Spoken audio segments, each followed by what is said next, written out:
All right, so this is it, the final chapter in our deep dive on Spotify's AI. We've seen how it works, how it learns, but now we're going to ask the big question. What does all this incredible power actually mean for music, for artists, and for all of us? Okay, so a quick recap. First, you'll remember the multi-armed bandit, right? This is Spotify's constant internal debate. Should it play a song it knows you love? That's what it calls exploitation. Or should it throw you a curveball, something totally new just to learn more about your tastes? That's exploration. Every single song you hear is part of that strategy. We also talked about the cold start problem. What does Spotify do with a song that's brand new, that nobody's ever heard? Well, it doesn't just listen to the audio. It actually goes out and scans the internet, blogs, social media, you name it, to figure out the cultural buzz around a track before you've even had a chance to hear it. And finally, we looked at the ICE system. This is the part of the AI that's paying attention to you right now. It's what notices that you've switched from your Monday morning focus music to your Friday night party mix, and it pivots on a dime to match that new vibe. So that's the how, but now we get to the heart of it. This technology isn't just some passive library sitting on your phone. It's an algorithmic mirror.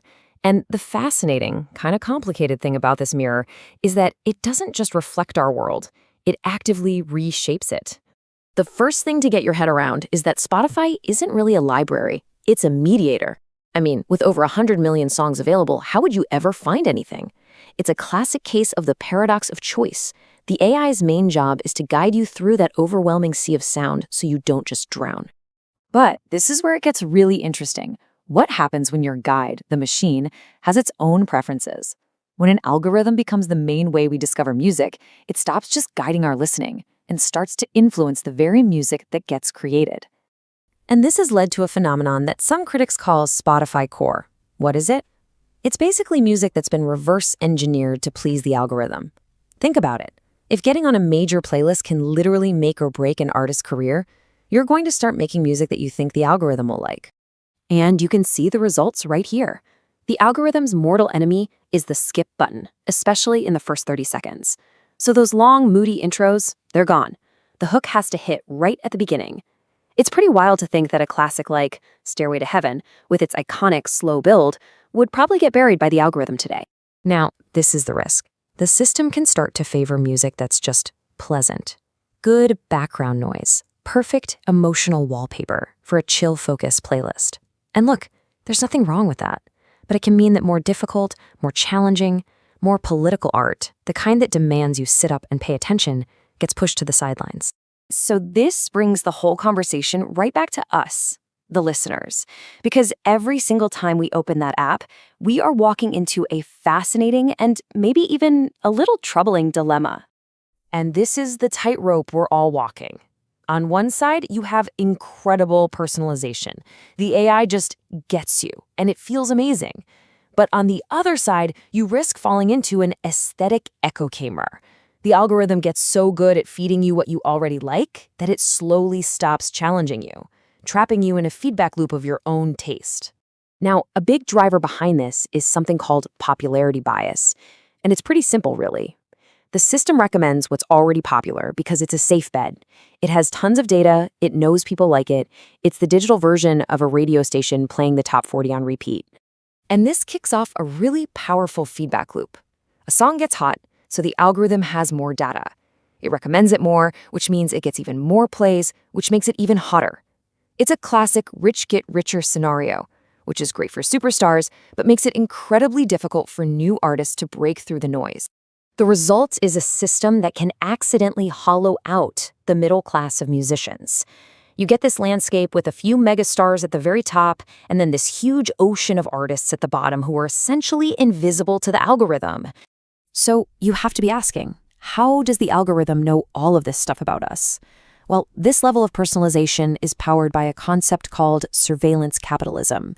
Now, that sounds like a scary term, but the idea is just that our everyday experiences are being turned into data points, which are then used to predict and maybe even influence our behavior.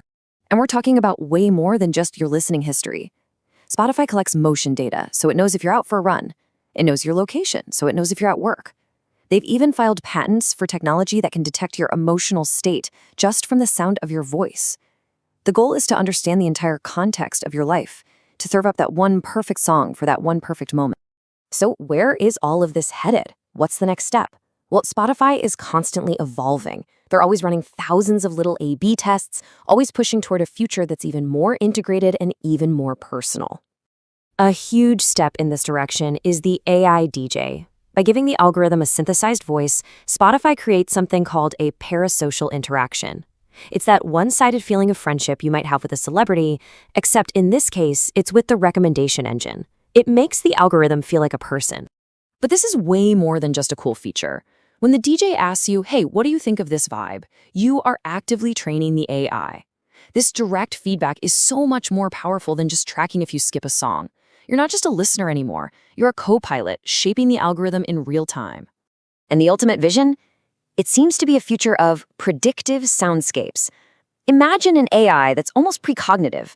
It looks at your calendar, your location, maybe your heart rate from your smartwatch, and it creates a personalized soundtrack for your entire life automatically without you ever having to press play. The end game here could be AI that doesn't just pick music, but actually creates it on the fly. Infinite royalty-free soundscapes perfectly tailored to help you focus or sleep. In a way, it's the ultimate victory of exploitation over exploration, where perfect convenience could lead to a totally passive listening experience. So this is the fundamental tension we're left with.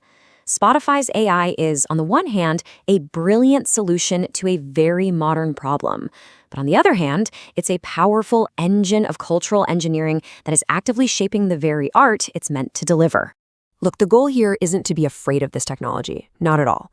The goal is to understand it, because knowing how these systems work is a kind of modern literacy. It empowers you to be an active, conscious listener, not just a passive consumer. It lets you decide when to let the algorithm take the lead and when it's time for you to grab the wheel and forge your own path. In the end, we're in this constant conversation with the machine. It's a mirror reflecting our tastes and a lens that's focusing what we hear next. The algorithm is always listening to us. The only question is, are we listening back?